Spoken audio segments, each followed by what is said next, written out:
من أسماء الأماكن المشهورة على خريطة مصر في الساحل الشمالي خليج العرب.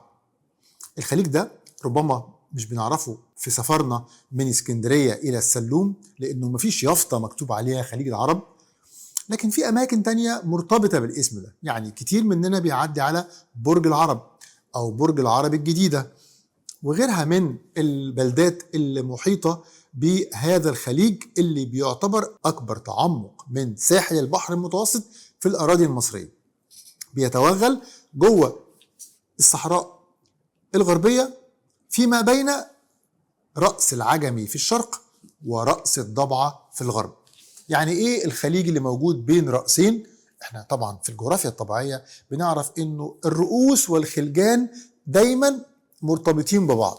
يعني لما نبص على الخريطة المرفقة هنلاقي ان في مجموعة رؤوس من اول حدودنا مع ليبيا في الغرب بتبدأ برأس السلوم، وبعدين بعدها بشوية في رأس سيدي براني. بين رأس السلوم ورأس سيدي براني هنشوف خليج السلوم. بالطريقة دي عندنا كل ثنائية كل رأسين ما بينهم خليج. ببساطة الرأس هو يابس متعمق متوغل جوه البحر. العكس صحيح، الخليج هو مياه من البحر أو لسان من البحر أو توغل من البحر داخل في قلب اليابس. ومن هنا نصل إلى خليج العرب، أكبر خلجان الساحل الشمالي الغربي. طيب هل في خلجان تانية في بقية الساحل؟ احنا كنا قلنا قبل كده في فيديو سابق انه عندنا 1000 كيلومتر من رفح مع فلسطين شرقا لغاية السلوم مع ليبيا غربا. في طبعا سلسلة خلجان ورؤوس أخرى، لكن خليج العرب مميز جدا على الخريطة لأنه بيعتبر نقطة فاصلة أو مرحلة انتقالية بين نوعين رئيسيين من السواحل المصرية. إلى الغرب منه كل السواحل صخرية، وإلى الشرق منه كل السواحل رملية وطينية. بالتحديد من السلوم لغاية الإسكندرية السواحل صخرية في معظمها، يعني جروف وصخور صلبة. لكن من اسكندرية لغاية بورسعيد السواحل دي سواحل دلتاوية مفيش فيها صخرة واحدة، مفيش فيها أي صخور، كلها سواحل طينية مع قليل من الرمل. بداية بقى من بورسعيد وبور فؤاد، المنطقة اللي فيها سهل الطينة ديت اللي هي آخر حدود للسواحل الطينية، تبدأ بقى سواحل العريش اللي فيها بحيرة البردويل ومنطقة العريش اللي فيها سواحل رملية. يبقى الدلتا وسيناء فيهم سواحل طينية رملية. أما الساحل الشمالي الغربي إلى الغرب من الإسكندرية فده ساحل صخري، أبرز معلم فيه هو خليج العرب. خليج العرب لا يتميز فقط بأنه مرحلة انتقالية بين السواحل والجروف الصخرية غربا في مقابل السواحل الطينية والرملية شرقا، بل ويتميز أيضا بثراء المظاهر الجغرافية الطبيعية في الداخل. يعني بيضم بحيرة مريوط وملاحة مريوط، بيضم مجموعة من التلال والكثبان الرملية. الإقليم ده كان مشهور جدا بأنه أكبر منطقة فيها زراعة شعير على الأمطار، تسمى الزراعة البعلية يعني السنوية، بها أكبر حدائق للتين والزيتون، وبالتالي منطقة مميزة للغاية. خليج العرب بيتميز أيضا بأنه بيستقبل التيار الشاطئي الطولي لونج شور دريفت.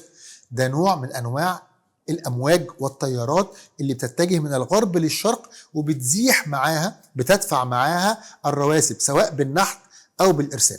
لو نظرنا لخريطة التيارات البحرية في البحر المتوسط هنلاقيها بتتجه عكس عقارب الساعة. يعني التيار من الأمواج والتيارات البحرية اللي مدفوعة على الساحل المصري بتأتي من السلوم وتعدي على سيدي براني وبعدين راس الحكمة وثم خليج العرب وبعدين تروح ساحل الدلتا لغاية فلسطين. هذا الطريق الممتد من الغرب إلى الشرق لا يحمل مياه البحر المتوسط فقط، وإنما يحمل أيضا الرواسب التي أخذها بالفعل من الرؤوس المتوغلة في البحر. يعني التيار البحري اللي جاي مصر ده في السلوم قام بنحت وإرساب وعمليات عنيفة جدا في الساحل الليبي، وقبل ذلك في الساحل التونسي، وقبله في الساحل المغربي، وجاء إلى خليج العرب ليلقي بكل حمولته من الرواسب الرملية في هذه المنطقة الضحلة. إذن القرى السياحية اللي بالعشرات، المصايف اللي موجودة على أكثر من 100 كيلو متر من الإسكندرية لغاية العلمين، دي كلها استفادت مما يسمى شواطئ ناضجة للغاية جاءت بها التيارات البحرية. الرمال البيضاء ناصعة البياض. عايزين نفتكر انه قبل 40 سنة لما نشأت هذه القرى السياحية استغلت منظر بديع للأسف مش بنشوفه دلوقتي على الساحل. الحواجز بتاعت القرى السياحية حرمت الإنسان وهو مسافر من اسكندرية المطروح انه يشوف ما كان يسمى سنو وايت، الناصع كبياض الثلج. النوع ده من الرمال كان من أنقى وأكثر أنواع الرمال بياضا نتيجة تكوينه من الحجر الجيري، فكانت الرمال كلها بيضاء على ساحل البحر المتوسط. القرى السياحية استغلت هذه الكثبان والشواطئ وعملت هذا النشاط السياحي في عملية ديناميكية جاءت بها التيارات والأمواج من الغرب إلى الشرق. لكن لوحظ في الفترة الأخيرة نوع من أنواع الاختلال الذي يقوم به الإنسان في القرى السياحية، لأنه بعض القرى السياحية بدأت تعمل حواجز خرسانية وتعدل في خط الساحل وتعمل بحيرات اصطناعية، بل وتفجر خط الساحل عشان تدخل المية البحر إلى داخل القرية، وبالتالي اختلت المنظومة البيئية وبقت حركة النحت والإرساب اللي كانت بقالها عشرات آلاف السنين في نظام قائم على الثلاثية الشهيرة النحت ثم النقل ثم الإرساب. حصل اختلال في هذه المنظومة وأصبحت السواحل تتعرض للنحر والنحت، وأصبحت الإسكندرية ضحية. كتير من الناس ما يعرفوش ايه اللي حصل في اسكندرية دلوقتي، ليه حاطين حواجز خرسانية كتيرة جدا.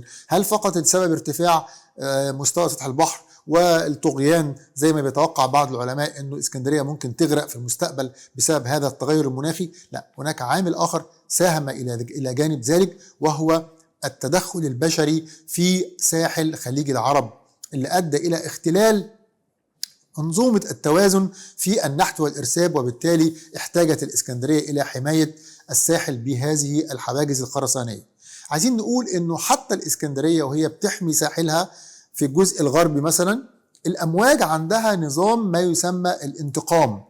الانتقام يعني إيه؟ وكأننا بنفكر في الأمواج دي إنها كائن حي.